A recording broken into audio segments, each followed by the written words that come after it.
오늘 맨 먼저 우리가 이 지혜 시편을 읽으면서 부딪히는 문제는 뭐냐면 성경이 굉장히 현실적이라는 것입니다.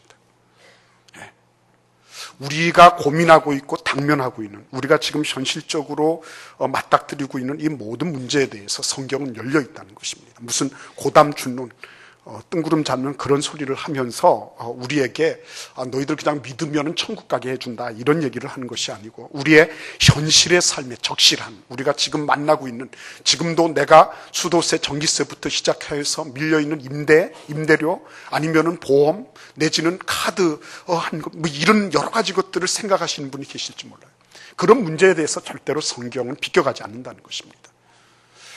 하나님의 말씀은 우리로 하여금 우리의 삶 속에 직결되는 매우 현실적이고 매우 아주 적실한 그런 문제를 다루고 있다는 거죠. 그래서 이 재물의 문제가 나온 것입니다. 거기 보시면 뭐라고 말씀하고 있습니까? 자기의 재물을 의지하고, 누구를 의지해야 되는데요?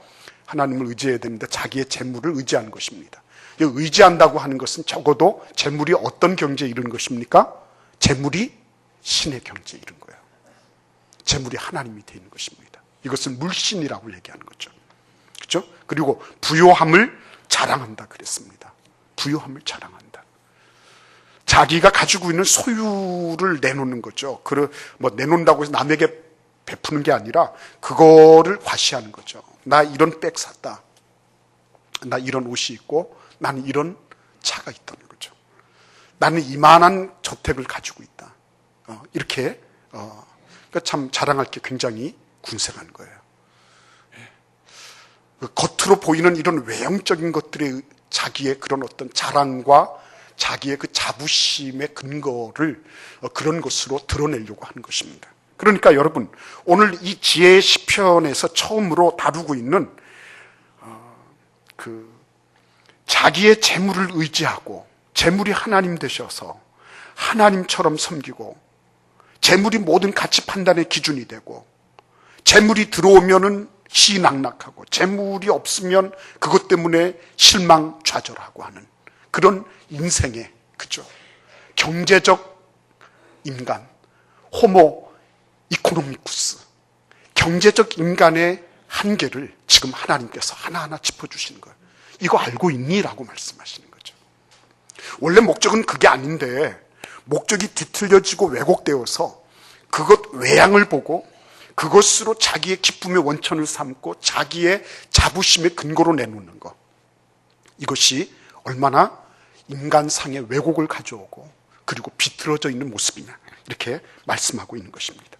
로마서 11장 36절에서 이는 만물이 주에게서 나오고 주로 말미암고 주에게로 돌아갑니다. 그에게 영광이 세세에 있을지어다. 아멘. 여러분, 만물이 주에게서 나오고 주님으로부터 출발된 거죠. 나의 육신의 생명도 주님으로부터 출발됐어요. 나의 이런 모든 가족들, 나의 이 모든 환경들, 내가 지금 딛고 있는 모든 것들 주님으로부터 출발되었습니다. 그리고 주로 말미암았습니다. 우리가 존재할 때 틀림없이 목적이 있는 것입니다. 틀림없이 사명이 있는 것입니다. 살기 위해서 살아가는 그 정도로 하나님이 우리를 내놓지 않으셨다는 거예요. 주님으로부터 말미암는 것입니다. 그리고 주님께로 돌아갈 것입니다. 근데 그러한 부분들이 다 와해되고 그게 다 뒤틀려지고 다 혼돈 상태에 있다고 하는 것입니다. 그래서 여러분, 여기 보시면 그 한계성에 대해서 이렇게 말하고 있는 장면을 보게 됩니다.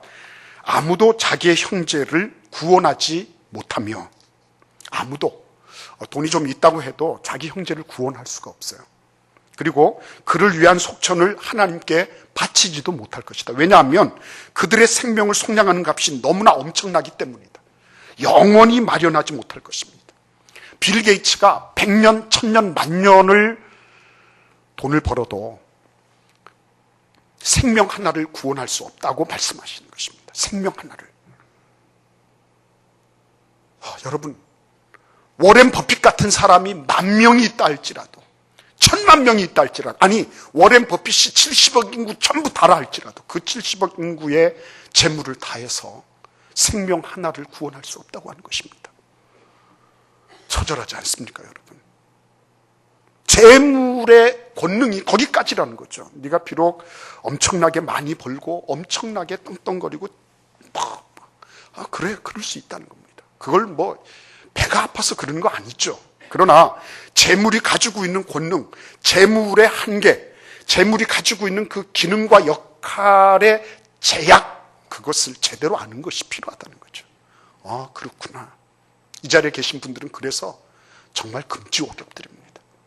하나님께서요, 이 세상 지구상에 있는 모든 재물을 가지고도 살 수 없는 영혼 한 사람 한 사람, 그 영원한 생명을 지니신 여러분들이야말로 하나님 앞에서는 둘도 없는 금지옥역들입니다. 둘도 없는. 여러분, 그뿐만 아닙니다. 오늘 그 10절 말씀을 보시겠습니까? 10절 말씀을 보시면 같이 읽어보겠습니다. 그러나 그는 지혜 있는 자도 죽고 어리석고 무지한 자도 함께 망하며 그들의 재물을 남에게 남겨두고 떠나는 것을 보게 되리로다. 허무하죠. 허무하죠. 그 재물이 가지고 있는 권능이라고 하는 것이 결국은 자기 소멸로 끝나게 된다는 것입니다. 자기 소멸로. 그죠? 지혜 있는 자도 죽고 어리석고 무지한 자도 다 죽습니다. 죽음 앞에 다 평등한 것이죠. 그런데 그들의 재물을 남에게 남겨두고 떠나는 것입니다. 이건 참 억울하죠. 내가 어떻게 모은 것인데. 그죠? 억울한 것입니다. 근데 그럼에도 불구하고 이 11절과 12절을 한번 보십시오. 이게 재물이라고 하는 것이 얼마나 기막히게 사람을 오판하게 만드는지 같이 읽어보겠습니다. 그러나 그들의 속 생각에 그들의 집은 영원히 있고 그들의 거처는 대대에 이르리라 하여 그들의 토지를 자기 이름으로 부르도다. 사람은 존귀하나 장구하지 못하며 멸망하는 짐승 같도다. 그죠?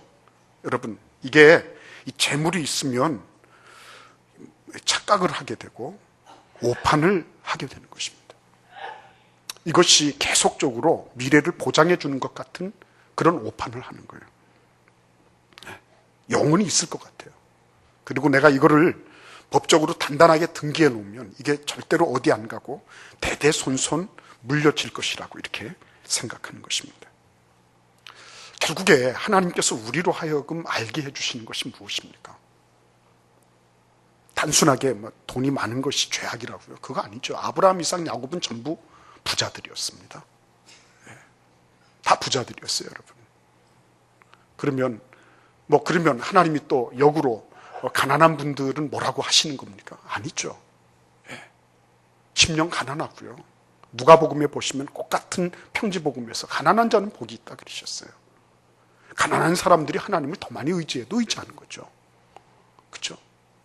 그러니까 지금 여기에서 말씀하는 건 뭡니까? 유전, 유죄, 무전, 무죄 이런 얘기를 하는 게 아니에요. 여기에서는 돈이, 재물이 어떤 것입니까? 하나님과의 연관성을 파괴하고 있다는 것입니다. 의지하지 않아야 되는데 그거 의지하게 만드는 거예요. 그것이 가치 판단의 기준이 되는 것입니다. 돈이 되면 옳은 거고 돈 안 되면 그건 아무리 좋은 것이라 할지라도 아닌 거고. 그렇죠? 그리고 이 돈이라고 하는 것은 결국에 가서는 영원성에 대한 저해를 가져온다고 하는 것이죠. 제대로 볼 필요가 있다는 것입니다. 재물 자체를 잘못됐다. 우리가 재물을 다 배관시하고 재물이 있는 것을 전부 다 죄악시하고 이렇게 성경은 가르치고 있지 않습니다. 그러나 결국은 예수님도 재물에 팔려가시는 거죠. 예수님도 재물에 팔려가시는 것입니다. 은 30에 팔려가시는 것입니다. 그렇죠? 그런 걸 보면 이 재물관을 바르게 가지는 것이 얼마나 중요한가. 그렇죠? 우리 아이들한테 돈을 물려주는 것이 아니라 올바른 금전관을 가지도록 하는 것이 얼마나 중요한가. 우리가 다른 것을 얘기하기 전에 내 지갑이 지금 어디를 향하여 열리고 있느냐, 이런 것이 결국은 나의 인격을 표명할 뿐만 아니라 내가 지니고 있는 세계관의 문제를 결정적으로 나타내 주는 것이다. 성경은 재물에 대해서 강력하게 경계하고 계신 것입니다. 돈을 사랑함이 일만하게 뿌리가 되나니. 여러분, 돈을 사랑하는 것이 일만하게 뿌리가 되는 겁니다. 사랑하는 거예요. 있을 만큼 있으면 되는 것입니다. 쓸 만큼 쓰면 되는 것입니다. 근데 돈을 사랑하기 때문에 그것을 모으는데 집중하는 것입니다. 모든 시간과 정력과 모든 에너지를 다 그곳에 집중하는 것입니다. 결국 영원성을 저해합니다. 그리고 할 수 없이 재물이 가지고 있는 금전적인 제약을 받게 될 것입니다. 그리고 결국은 그것을 물신을 섬기게 될 것입니다. 그 물신의 종노릇하게 되는 그런 일들이 발생하게 되었다는 말씀입니다. 그러면 여러분, 재물만의 문제로 끝나는 것이 아니죠. 우리가 그런 거 많이 보잖아요. 신앙과 인격이 서로 다르다. 그렇죠? 신앙과 인격이 서로 다르다. 굉장히 참 신앙인인 것 같은데 실제적으로 하는 것을 보면 아니다. 또 우리들 스스로도 그렇잖아요. 나도 좀 뭔가 새해가 돼서 바뀌고 싶은데 근데 나는 여전히 그 자리에 있는 거예요. 행동을 바꾸려고 해보죠. 안 바뀌어지죠. 그래서 작심삼일이라는 말은 그 말은 뭐 어디 한간에 떠도는 그런 유행어가 아니고 그게 근본적으로 행동을 바꾸려고 하면 작심삼일이 되는 거죠. 뭘 바꿔야 되는 거죠? 세계관을 바꿔야 되죠. 내 마음을 지키라고 말씀하실 때 그것은 세계관을 의미하는 것입니다. 세계관. 내가 가지고 있는 세계관의 문제, 이것이 바뀌어지지 않으면 행동 조금 바꾸었지만은 나중에 다시 원점으로 돌아오는 것입니다. 세계관이 바뀌어졌을 때 성경은 우리의 근본적인 세계관을 바꿔놓으시는 것입니다. 근데 이 세계관의 문제는 무엇과 연관되어 있습니까? 하나님과 연관되어 있는 것입니다. 영원성과 연관되어 있는 것입니다. 우리는 근본적으로 본능적으로 무엇이 영원한 것이냐 하는 것에 대해서 관심을 가지고 있는 존재인 것입니다. 우리의 마음속에 영원을 사모하는 마음을 하나님이 넣어주셨기 때문에 이게 영원한 거냐 아니냐 하는 것에 대해서 관심을 가지고 그것을 보도록 돼 있는 거거든요. 그렇게 선택하도록 돼 있는 것입니다. 그렇기 때문에 여러분 우리 같이 한번 14절을 읽어보겠습니다. 그들은 양같이 스올에 두기로 작정되었으니 사망이 그들의 목자일 것이라. 정직한 자들이 아침에 그들을 다스리리니 그들의 아름다움은 소멸하고 스올이 그들의 거처가 되리라. 아멘. 양같이 스올에 두기로 작정하였다. 이 말씀은 무슨 말씀입니까? 양들은 목장에 있어야 될 것 아니에요. 우리 안에 있어야 될 것 아니겠습니까? 그런데 그들이 스올에 있다는 말은 무슨 말이죠? 무덤에 있다는 말인 것입니다. 무덤에. 왜요? 그들의 목자가 사망이기 때문에 사망의 이끌림을 받는 것입니다. 그런데 중요한 건 뭐죠? 그 사람이 사망하기 전에 이미 사망의 이끌림을 받고 있기 때문에 살았으나 죽은 것과 같은 것이다. 물신을 숭배하고 있는 그 사람의 인격, 살았지만은 사실은 죽은 거죠. 그 사람이 좀 선행을 하고 뭐를 좀 베풀고 이럴 수는 있죠. 그러나 사실은 그 사람의 세계관이 함께 연동되어서 떨어지는 문제가 아니기 때문에 그것은 잠깐 동안의 일회적인 행동으로 그칠 수 있는 거죠. 살아있지만 그는 사망의 이끌림을 받고 있다. 그래서 그는 마지막에 결론도 사망이지만 지금도 어때요? 사망의 종로를 하고 있기 때문에 그의 삶 속에 사망이 짙게 드리워져 있다고 하는 말씀입니다. 안타까운 거죠. 자, 그러면 저는 이 말씀을 같이 나누게 되면서 얼마나 감사한지 몰라요. 우리 같이 한번 15절 같이 읽어보겠습니다. 그러나 내 하나님은 나를 영접하시리니 이러므로 내 영혼을 수올의 권세에서 건져내시리로다. 아멘. 아멘. 여러분, 내 하나님은 나를 영접하시리니, 내 하나님은 나를 영접하시리니 어디로 영접한다는 겁니까? 영원하신 하나님의 나라로 영접하는 거예요. 그 빌 게이츠가, 워렌 버핏이, 뭐 엄청난 거부들이 아무리 돈을 주고 살려고 해도요, 이 생명의 값이라고 하는 거는 이루 말할 수 없는 거거든요. 이거는 예수 그리스도라고 하는 하나님의 아들의 목숨을 주고 사야 될 정도로 고귀한 것이기 때문에 절대로 이게 인간적인 화폐 가치로 교환될 수 없다고 하는 거죠. 그런데 그 자리에 누가 있는 것입니까? 하나님은 나를 영접하시리니. 거기 뭐라 그랬어요? 내 하나님은, 이렇게 말씀하고 있는 장면을, 내 하나님은 누구의 하나님이라고요? 내 하나님은, 그죠? 내 하나님은 누구를 영접하신다고요? 나를 영접하여 주신다고 하는 것입니다. 나를. 네. 내가 잘나고 똑똑하고 있어서요. 배경이 좋아서요. 그거 아니죠. 여기서 영접한다는 말씀, 그 말씀은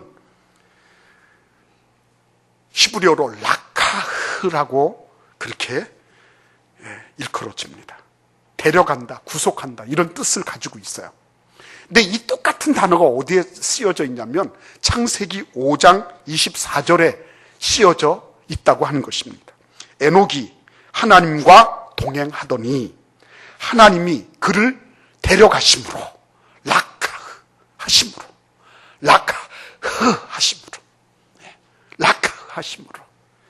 세상에 있지 아니하니라. 여러분, 이건 기가 막힌 일 아니겠습니까?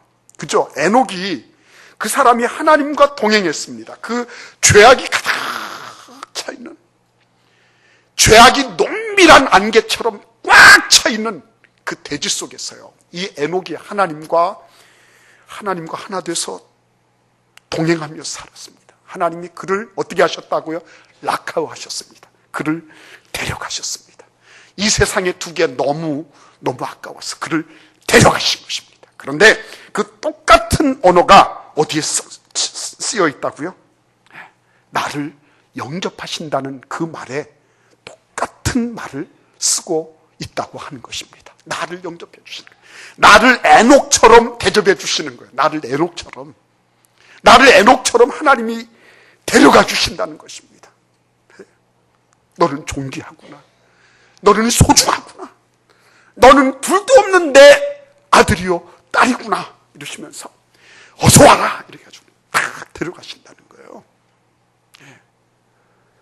여러분, 돈이 많아서요? 아니에요. 죄가 없어서요? 아니에요. 어떻게 해요? 우리 한번 요한복음 5장 24절을 보시겠습니다. 하나님이 어떻게 나를 영접해 주셨나? 우리 같이 한번 이 말씀을 읽어보도록 하겠습니다. 요한복음 5장 24절입니다. 같이 읽겠습니다. 내가 진실로 너희에게 이르노니 내 말을 듣고 또 나 보내신 이를 믿는 자는 영생을 얻었고 심판에 이르지 아니하나니 사망에서 생명으로 옮겼느니라. 아멘. 자, 여러분, 여기에서 한번 잘 보시기를 바랍니다. 여기에서 똑같은 말이 3번 쓰였습니다.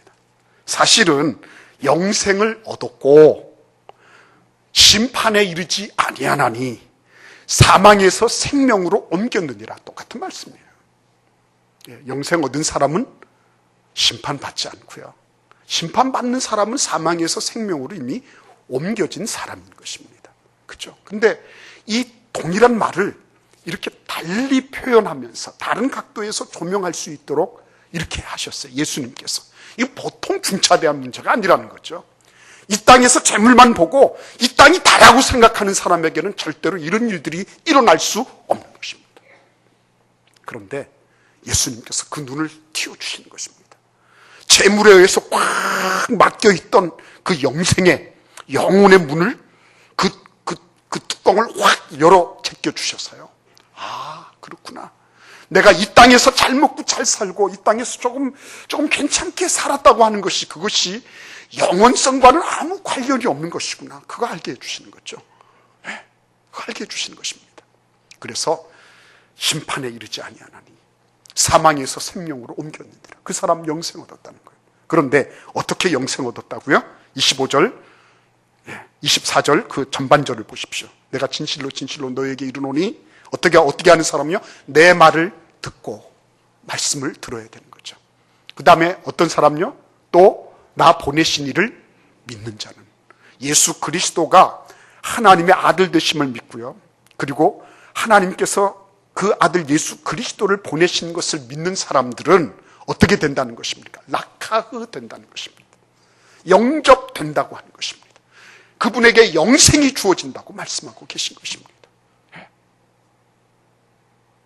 근데 왜 표정이 왜 그러세요? 자, 그러면 우리가 한번 이 말씀 찾아보면서요, 그러면 우리가 이 세상 살아갈 때 어떻게 살아야 되나? 우리가 지금까지 두 가지를 봤어요. 하나는 재물에 대해서 하나님이 보고 계신 재물관. 두 번째는 우리 인생에 대한 그런 인생관을 보았습니다. 그러면 마지막으로 우리가 살아야 할 삶의 모습을 살펴보도록 하겠습니다. 16절을 같이 읽어보겠습니다. 사람이 치부하여 그의 집에 영광이 더할 때에 너는 두려워하지 말지어다. 이 사람은 어떤 사람이? 타인이죠. 그런데 타인이 치부해서 집에 영광이 자꾸 더해지는 것입니다. 그런데 내 마음속에는 뭐가 있어요? 부러움이 아니라 두려움이 있다 그랬어요. 부러우면 지는 겁니다. 그런데 두려우면 죽는 것입니다. 왜 그런지 아십니까? 두려운 거는 왜 두려운 거죠? 분리 때문에 두려운 거잖아요. 분리는 두려움을 가지고 옵니다. 아이들이 아기가 어머니 뱃속으로부터 자궁 분리될 때 그때 불안하고 두려워하기 시작하죠. 그죠? 하나님으로부터 분리되었을 때 에덴 동산이 두려움의 동산이 돼버렸죠. 그래서 아담과 하와가 숨어버렸잖아요. 그죠? 근데 여기서 두려움은 어디에서 나온 것입니까? 저 사람은 저렇게 벌어서 노후가 보장이 되고 자녀들도 뭐 어떻게 할 수 있는데 나는 이게 뭐지? 내가 이렇게 해서 어떻게 하지? 나도 좀 어떻게 해봐야 되는 거 아니야? 내가 너희를 떠나지 아니하리라. 두려움의 그 근거가 어디라고요? 근원이 떠나는 거예요. 분리되는 것입니다. 근데 마치 하나님이 떠나신 것처럼 그렇게 하지 말라는 것입니다. 하나님이 안 계신 것처럼 그것 때문에 떨지 말라는 것입니다. 지금 없어도 죽지 않아요. 히브리서 13장 6절도 같이 읽어보겠습니다. 그러므로 우리가 담대히 말하되 주는 나를 돕는 이시니 내가 무서워하지 아니하겠노라. 사람이 내게 어찌하리요 하노라. 인간 세상이 어떻게 하겠습니까? 하나님이 나를 도우시는데. 그죠? 이 자기 인식이 중요한 거예요. 내가 가지고 있는 자기 상이 중요한 것입니다. 하나님이 우리로 하여금 그래 내가 너를 돕고 있다. 걱정하지 마라. 내가 너에게 영생을 주는데 이 세상 살아가는 거 삼시세 때 밥 먹는 거 애들 공부시키는 거 그거 못하게 할 것 같니? 담대히 말하되 주는 나를 돕는 이시니 내가 무서워하지 아니하겠노라. 사람이 내게 어찌하리요. 그렇죠? 여러분 그래서요 이 하나님 앞에 강하고 담대한 마음을 지닌 사람들 우리 같이 한번 20절 말씀 읽어보겠습니다. 존귀하나 깨닫지 못하는 사람은 멸망하는 짐승 같도다. 그렇죠? 존귀하나 깨달음이 없어요. 존귀한 존재입니다. 하나님의 형상으로 만들어졌어요. 근데 어때요? 깨달음이 없습니다. 과정이 없는 것입니다. 결과는 멸망하는 짐승 같도다. 이렇게 성경이 말하고 있습니다. 영혼성이 있으면요 외적인 것에 의해서 주눅들지 않습니다. 하나님은 우리에게 강하고 담대한 믿음으로 비록 우리가 때로는 없을 수 있어요. 때로는 가난할 수 있습니다. 그리고 또 가난이 지속될 수도 있어요. 그럼에도 불구하고 그것 때문에 주눅들지 않도록 하나님은 우리를 힘주시고 능력 주시고 사람이 내게 어찌하리요. 그렇죠? 하나님이 나를 도우시는데 너희가 감히 나를 어떻게 하냐? 세상이 감당할 수 없는 하나님의 위대한 일꾼들로 우리를 사용해 주시는 것입니다. 하나님 앞에 바르게 서고요. 세상 물질 때문에 양심 속이고 신앙의 그런 대의를 저버리고 이러한 그 수많은 세태 속에서 하나님 중심으로 살아가는 올바른 지식 있는 여러분과 제가 될 수 있기를 바랍니다.